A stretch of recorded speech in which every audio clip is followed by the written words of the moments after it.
Bitcoin's trying to retest all-time highs. So we're going to do some TA to see if we have enough momentum to blast through it. Then we're going to get into some discussions about bull run plans, what's in my portfolio, diversification, all things of that nature. Then we're going to wrap it up with some ETF news and answer the question of this series like we always do. What's good? Welcome back to another episode of Where the Money At. We're on episode 62, and you know we keeping it rocking and rolling. So if you like the latest and greatest cryptocurrency news and figuring out where this money at, hit that subscribe button and hit that like button. So let's get right into it. Let me share my screen. I ain't going to waste nobody's time today. All right, so let's go to CoinGecko to check some price action really quickly. We got BTC Bitcoin sitting at 66,100, up 3.7% in the last 24 hours, having a bounce back from that little drop we had after we touched all-time highs. That was expected. We got Ethereum sitting here at $38,025. We got BNB sitting at $428. That's actually pretty nice, up 8% in the last day. Solana sitting at $131, and Ethereum sitting at 61 cents. So let's look at some price action as far as the total Bitcoin price action. Let's take a step back and look at it from the long term. We are retesting all-time highs, which is absolutely immaculate. But let's look at this order block right here. And what's an order block? An order block is high levels of volume in trading and price changing directions. So this is institutions, financial banks, high frequency algorithm trading, changing the direction of the market. Now, why did I make this box right here? Let's get into it, and then I'll show you what it has to do with the current price action. When we blasted and touched 64,000 for the first time, we came down and tried to go higher, and we ended up stopping out at around $60,000, $59,000, and we went down for a couple months.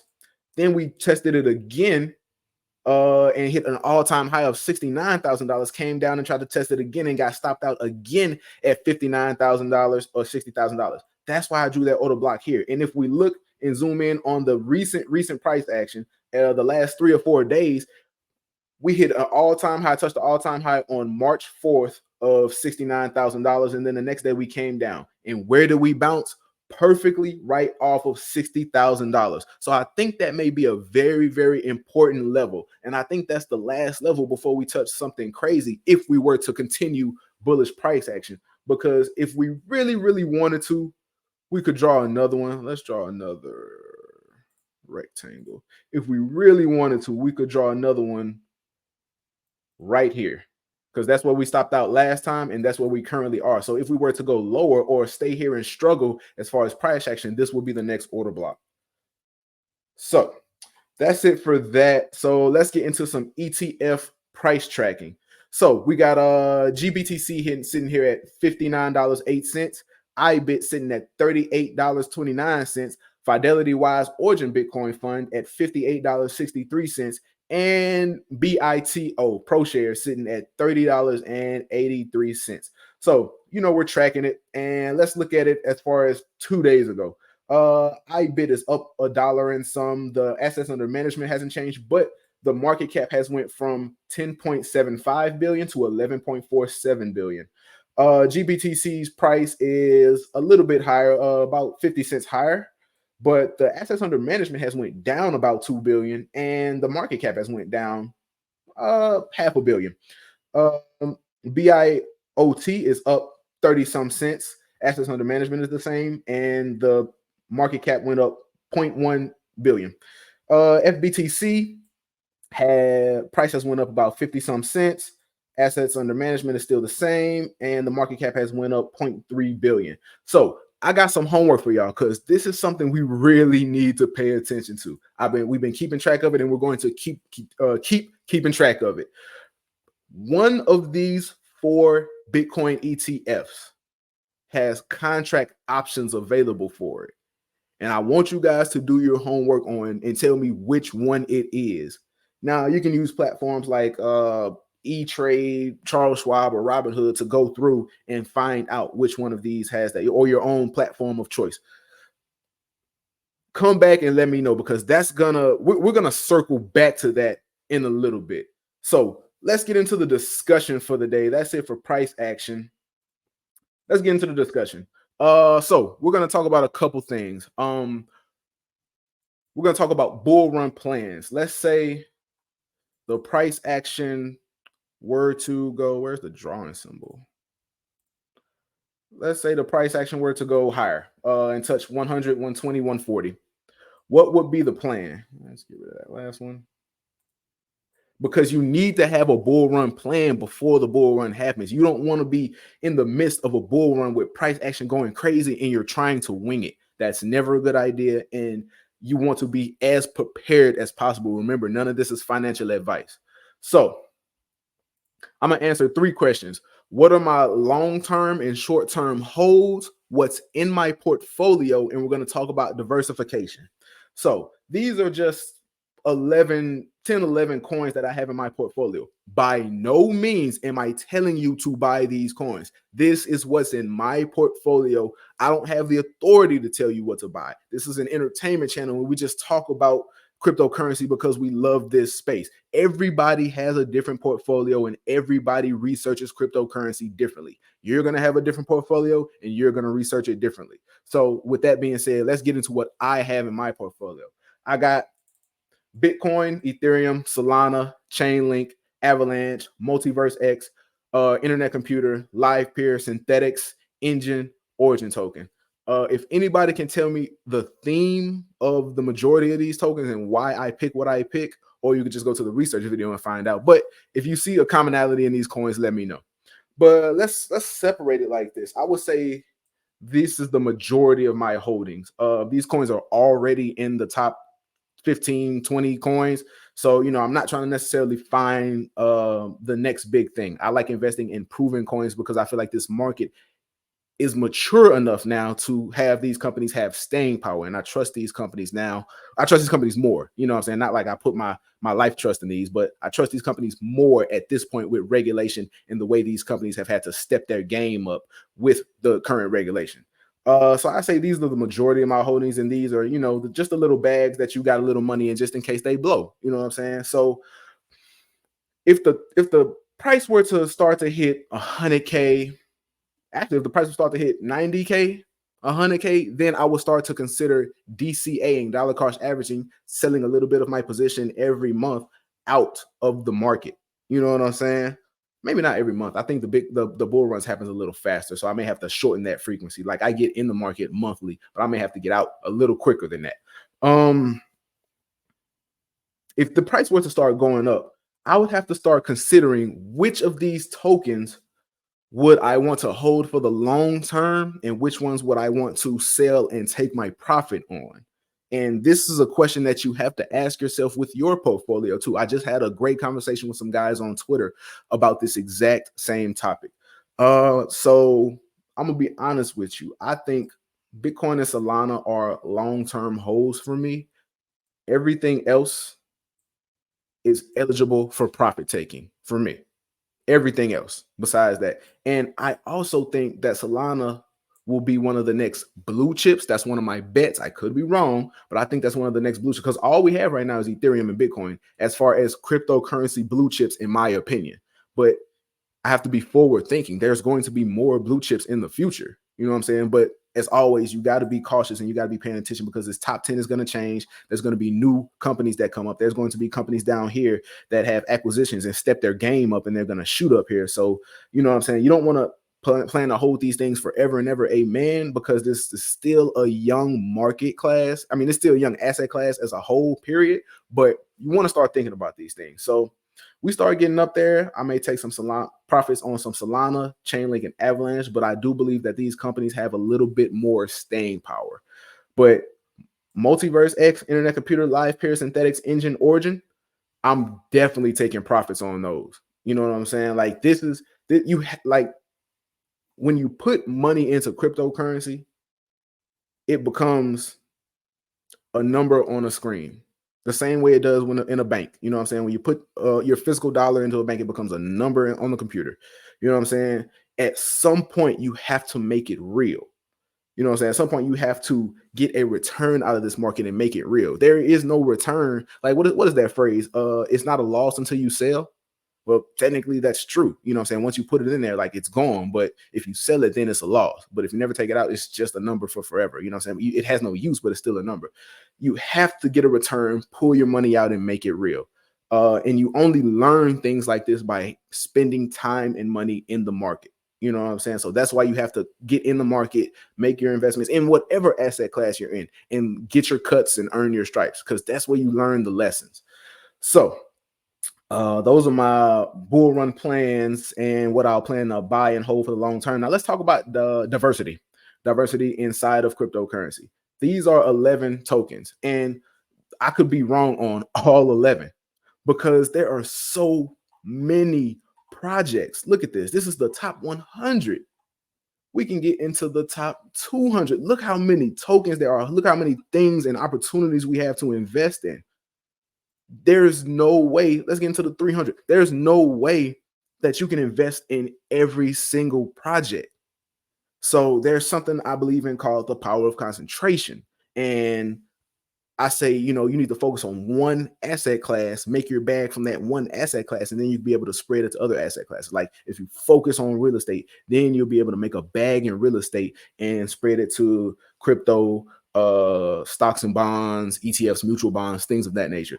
I want to focus on crypto, make my bag, and try to diversify into other assets. But even within the asset that you focus on, you still have to have the power of concentration, because even in real estate, there's a bunch of ways to make real estate. You can buy and hold, you can fix and flip, you can wholesale. You know what I'm saying? There's a bunch of ways to do things. So if you focus on all of them, you know what I'm saying, you may make it bad, but you may want to concentrate on one thing. So as far as buying the underlying asset, for me, let's go back to the first page. I'm concentrating on, I'm not trying to buy every token. I'm just trying to do as much research as I can and try buy the best companies in my opinion. And then I'll make a bag from that. And then maybe I'll dive into some other things or put it into more tokens that I feel like have great potential in the future. So that's that. So we went over price action as far as BTC goes. We went over ETF price action. So let's get into the news. And like always, look, I didn't name this show Where's the Money At just because I want to name it something. We're about to answer this question. We answer it every episode, but we really about to answer it. And you got to pay attention when you do your research. Like the answer is in the details of your research when it comes to where the money at. SEC pushes BlackRock, Fidelity, spot Ethereum ETF proposals. So back in January, a lot of these ETFs, 11 big ETFs got approved. This was January. So Bitcoin had to come first, but after that, after Bitcoin, is going to be Ethereum, and then it's going to bleed into other altcoins. So be forward thinking. That's another answer to the question. Be forward thinking. So the SEC has again delayed its decision on spot Ethereum ETF applications from BlackRock and Fidelity as analysis continues to tip May as a month to watch. The SEC delayed its first decision on the Ether BTFs in January, shortly after it approved a roster of spot Bitcoin ETFs to go live. So long story short, they're still delaying it, which means that could be a good thing, could be a bad thing, but you may have time to get into the underlying asset before money pours into it. Because look at this. Look at this chart right here. This whole new market that we can pay attention to. It's just the Bitcoin ETF overview. So when they approve Ethereum spot ETFs, we'll have another market that creates more opportunities for us to get into. Now, what is the significance of that? Let's listen to an interview of a guy, crypto exec. They don't list them, but let's listen to a Yahoo Finance interview and see if we could find some tidbits or some gems inside of what he's talking about.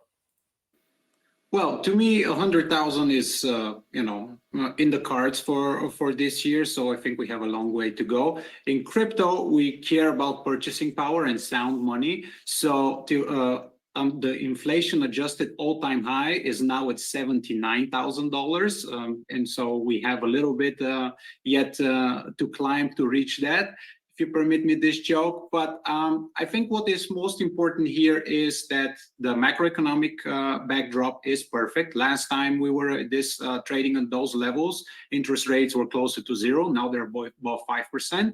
And then you have to think about structurally who's holding Bitcoin. It is people like me who you would have a very hard time convincing to sell their Bitcoin. Push comes to shove, I might buy some put options, but that's as far as I would go. Then the ETFs are just gobbling up all the supply that is out there. And you have some hot money traders on the long and the short side. And those are the ones who are responsible for the wild swings we saw yesterday, for instance. All right. So he said two things. He believes Bitcoin will hit $100,000 this year. Who knows? It could, it couldn't. Who knows? But let's replay the last 10 seconds of what he had what he said, just in case you didn't peep. Just gobbling up all the supply that might buy some put options, but me, who you would have a very hard time convincing to sell their Bitcoin.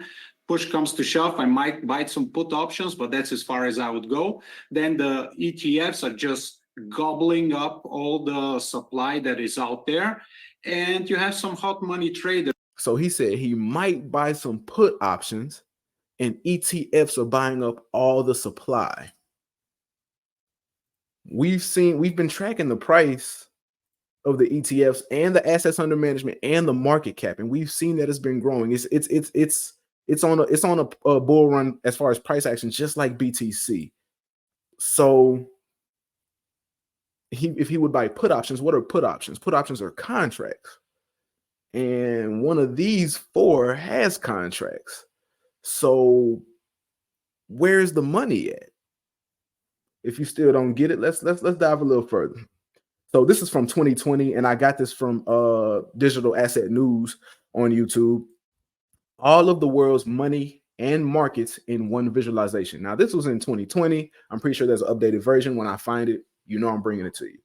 So this is the total, what is this? The market cap of silver, the market cap of cryptocurrency, military spending, U.S. budget deficient, coins and banknotes, the Fed's balance sheet as far as 2008 through 2020, billionaires, gold, Fortune 500, stock markets. This is the stock market, the entire stock market, the NASDAQ, the New York Exchange, all other exchanges, the money supply, global debt, global real estate. We're getting bigger and bigger, but global wealth. But what's the largest one? Derivatives. I'm still scrolling. Hold, let me go back to the top. Derivatives starts right here. Still going. That's the largest one. So where is the money at? The money is in derivatives. They came out with a Bitcoin ETF and created a whole new market. They're coming out with Ethereum spot ETFs. And don't make me pull up the other charts with the Bitcoin futures, the spot, all the futures, the international futures, the ETDs, the ETPs, and of course the ETFs and things of that nature. They just create products based on other products, and that's where the money is at. So I feel like I laid it out for you. You know what I'm saying? Like this chart lays it out. We see how this market is growing. ETFs are only 30 some years old, and it's one of the fastest growing products to be created. And hold on. All right. You know what? Let's wrap it up like this. Let's wrap it up. Bitcoin ETFs versus top ETFs. We got the SPY, the S&P 500 ETF Trust, the QQQ, IWM, TLT, and TQQQ. Then we have the Bitcoin ones that we look at every day, the GBTC, IBIT, FBTC, BIOT. If we look at total market cap and we look at where Bitcoin, the top Bitcoin one is, GBTC on this list of all top ETFs would be number 5. And it would knock TQQQ down to number 6. But IBIT would come in and then be number 7 and knock this one down. So this is a very new market, very new asset class. ETFs are young and cryptocurrency is even younger within that, but there seems to be opportunity there and things happen fast. So let's pay attention. But I just wanted to bring that to y'all, man. As always, I appreciate y'all for rocking with me. Hit that like button, hit that subscribe button, and drop a comment. And as always, I'm going to keep rocking with y'all later.